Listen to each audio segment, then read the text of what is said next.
परम पूज्य श्री हरिशरण महाराज जी द्वारा रचित श्री राधा चरितमृतम के आज का विषय, जब आंखें नहीं खोली श्री राधा रानी ने। जय जय श्री राधे। सिर्फ तू, तेरा कोई विकल्प नहीं।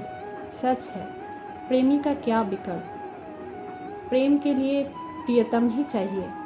अरे फूट जाए वो आंखें जो प्रियो को छोड़ किसी और को हम निहारे। फूट जाए वो कान जो प्रियो की बातों के सिवा कुछ और सुनना पड़े। प्रेम अनन्यता की मांग करता है वज्रना। प्रेम मछली के समान है। भ्रमर प्रेम का आदर्श नहीं हो सकता।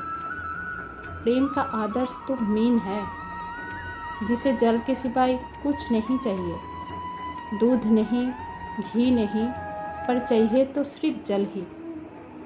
आहा, धन्य है मछली की अनन्यता। अपनी इष्ट श्री राधा रानी के प्रकट्य की कथा सुनकर भाव में डूब गए हैं वज्रनाभ। महर्षि सांडिल्य कहते हैं, प्रेम के कुछ आदर्श हैं जिन्हें युगों युगों से प्रेमियों ने सम्मान दिया है। मछली, पपीहा, मोर।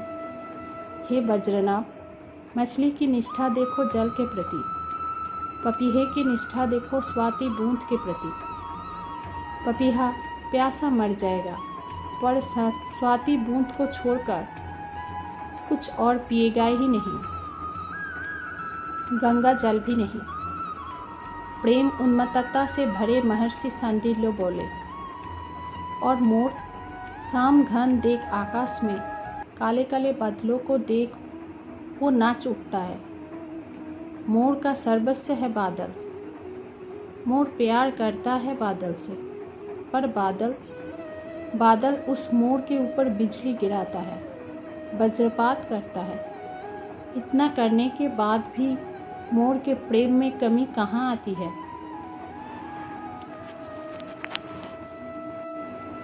हे वज्रनाभ, धन्यवाद देता हूँ मैं तुम्हें कि तुम्हारी कारण ही इन आह्लादिनी श्री हरिप्रिया सर्वेश्वरी श्री राधा रानी के पावन चरित्र के गान करने का सुअवसर मुझे प्राप्त हुआ है। अब सुनो श्री राधा चरित्रों को। इस चरित्रों को जो भी सुनेगा, गाएगा, चिंतन मनन करेगा, उसके हृदय में प्रेम का प्रकट होगा ही। ये पूर्ण सत्य है। कीर्ति रानी, हमारी लाली अपने नेत्रों को क्यों नहीं खोल रही। हे महाराज, मेरा भी मन बहुत घबरा रहा है। कहीं नहीं, ऐसा मत कहो, ये अपने नेत्रों को खोलेगी। श्री राधा रानी ने जन्म तो ले लिया, पर नेत्रों नहीं खोले। इतना ही नहीं, दुग्ध का पान भी नहीं कर रही। ये चिंता में डालने वाली बात और हो गई थी महल में। वृषभान और कीर्ति रानी के साथ साथ महल की ओर बरसाने के लोग भी दुखी होने लगे थे। देखो ना, कितने खुश थे हमारे वृषभान और कीर्ति रानी। पर ये क्या हो गया। बालिका ने दूध पी नहीं रही, ना ही नेत्र खोल रही है। बरसाने में इस तरह की चर्चाओं ने अपनी जगह बना ली थी। आज 2 दिन होने को है, पर बच्ची ऐसे दूध नहीं पिएगी तो वो जिएगी कैसे। नहीं, ऐसे मत बोलो। हमारे महाराज वृषभान ने बहुत तप व्रत की है, तब जाकर उनको ये बेटी हुई है। हे भगवान, इस पुत्री को स्वस्थ कर दो। अजी स्वस्थ है बच्ची तो, तुमने देखा नहीं है क्या। क्या तेज है, क्या दमकता हुआ मुखमंडल है, पर आंखें नहीं खोल रही। इतना ही बात है। कुछ लोग ये भी कहते, पर इसके साथ सबका मत एक ही था कि मानो अपने होठ सिल ही लिए है इस बच्ची ने। दूध ही नहीं पिएगी तो बचेगी कैसे। कितने झाड़ फूक वाले को बुलाया, कितने वैद्यराज आए। और तो और कीर्ति रानी की माता मुखड़ा मैया ने भी रायनन किया, पर सब कुछ व्यर्थ था। कुछ फर्क ही नहीं पड़ा। बरसाने के लोग कितने खुश थे, पर अब बरसाने में उदासी सी छाने लगी। सब नारायण भगवान से प्रार्थना करने लगे थे कि हमारी भानु दुलारी को आप ठीक कर दे। हमारा जीवन का सारा पुण्य हम अपने बृषभान जी को देते हैं, बस उनकी पुत्री ठीक हो जाए। आंखें खोल ले और दूध पीने लगे।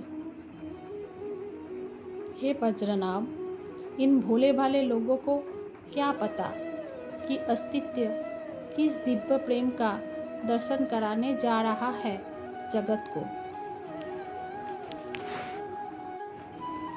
जसोदा, तुम्हें पता चला? हमारे मित्र वृषभान के यहाँ पुत्री हुई है। बृहस्पति नंद आनंदित होते हुए बताने लगे थे। कब? ब्रजरानी आनंदित हो उठी। वो दूध पिला रही थी अपने कन्हैया को। कन्हैया ने भी सुना तो वो भी मैया की गोद में पड़े पड़े मुस्कुराने लगे। कब हुई है उनके लाली? ब्रजरानी ने पूछा। सिर झुकाकर बड़े संकोच से बोले नंद, 2 दिन हो गए। देखो ना, अब बड़े नाराज होंगे वृषभान। पता नहीं कैसे मनाऊंगा मैं उन्हें। चलिए, कोई बात नहीं, मैं कीर्ति रानी को समझा दूंगी। पुतना, तृणावर्त, सक्टासुर, इन सब राक्षसों का कितना आतंक फैला है कंस ने। कन्हैया को हमने कैसे कैसे विपत्तियों से बचाया है। मैं समझा दूंगी, वो मान जाएगी। बृहस्पति, आपने मुझे बुलाया? ये ग्वाले ने आकर नंद को प्रणाम करते हुए पूछा। हाँ, सुनो, शताधिक बैलगाड़ियों को सुंदर सुंदर सजा दो और शीघ्र करो, हम लोग बरसाने जा रहे हैं। नंदराय की आज्ञा पाकर वो ग्वाला गया, बैलगाड़ियों को सजा दिया। सुंदर तरीके से सजाया था। जसोदा और बृहस्पति नंद एक गाड़ी में बैठे। जसोदा की गोद में कन्हैया। देखो देखो कैसे हंस रहा है, कितना खुश है। ऐसा प्रसन्न तो ये आज तक नहीं हुआ था। ससुराल जा रहा है मेरा कान्हा। इतना जैसे ही बोला जसोदा ने, कन्हैया तो खिलखिला उठा। नंद और जसोदा ने एक दूसरे को देखा और खूब हंसे। कितना अच्छा होता ना कि रोहिणी भी आ जाती, पर जसोदा मथुरा में अपने पति वसुदेव से मिलने गई है।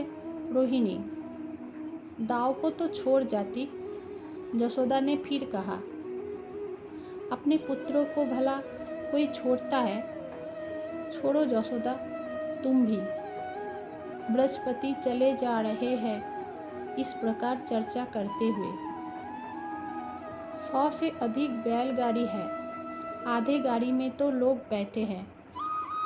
कुछ गाड़ियों में मणि माणिक्य सुवर्ण, कुछ गाड़ी में वस्त्र आभूषण इत्यादि, कुछ गाड़ियों में दूध, माखन, दही, ये सब रखकर चले जा रहे हैं बरसाने की ओर। ये क्या, बरसाना उदास है। लोग सजे धजे हैं, पर वो उल्लास और उमंग नहीं है किसी में। महल में चहल पहल तो है, बंदरबार भी लगाए हैं। केले की खंभी बड़ी सुंदरता से सजाए हैं। रंगोली तो हर बरसाने वालों के द्वार पर बना हुआ है। मोतियों की चौकी भी पुराई है, पर कुछ उदासी सी छाई है। महल में प्रवेश किया। याचकों की लाइन लगी है। महल के द्वार पर स्वयं खड़े हैं वृषभान जी, सुंदर रेशमी वस्त्र धारण किए हुए, माथे में पगड़ी, मोतियों की लड़ी गले में, सोने की कड़ुआ हाथ में। बृषभान जी प्रसन्नता से सब कुछ लुटा रहे हैं।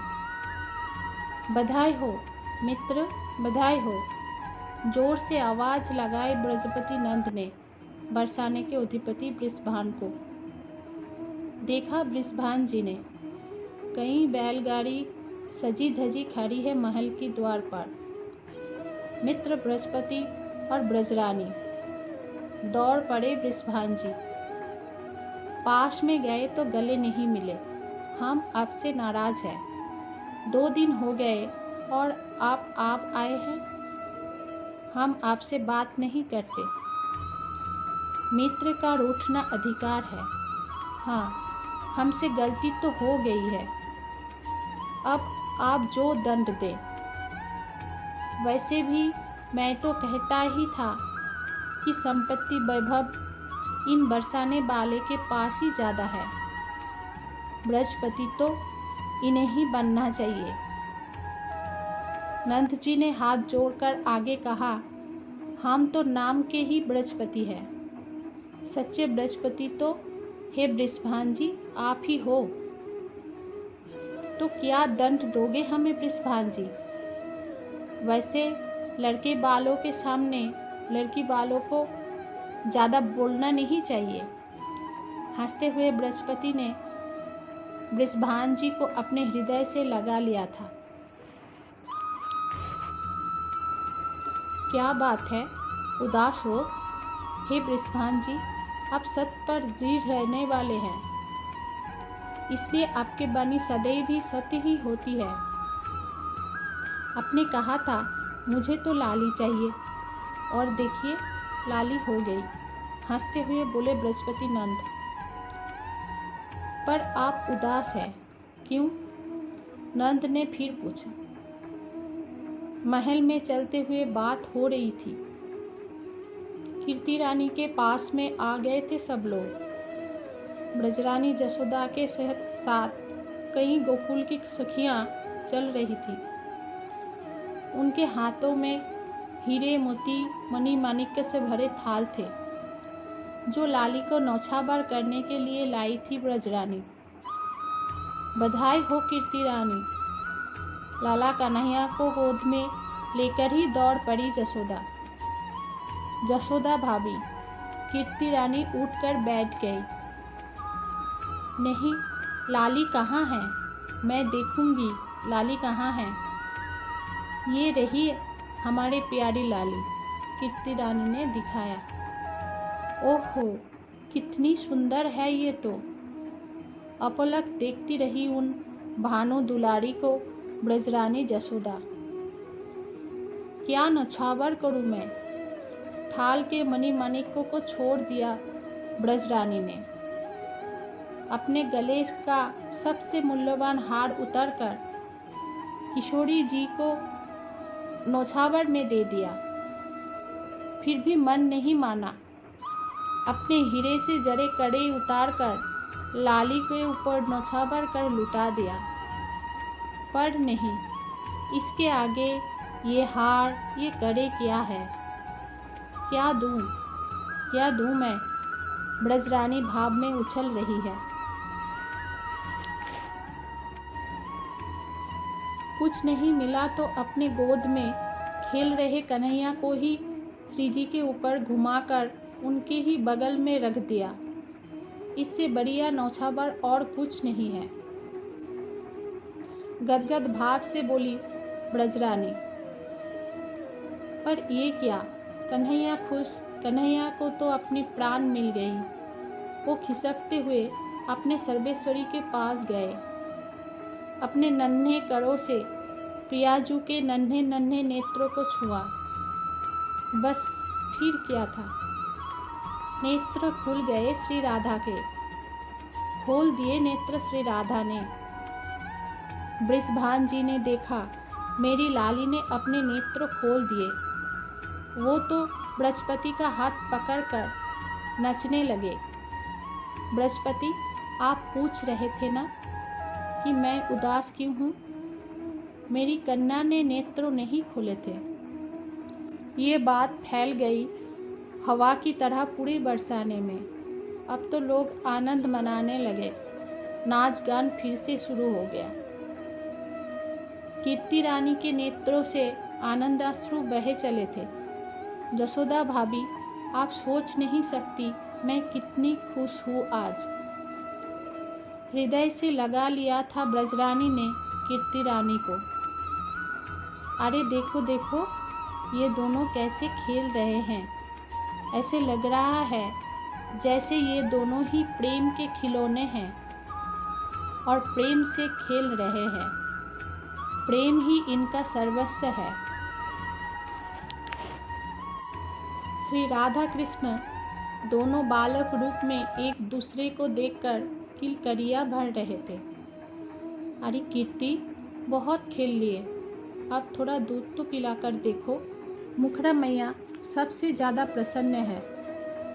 उन्होंने आकर दूध पिलाने के लिए कहा।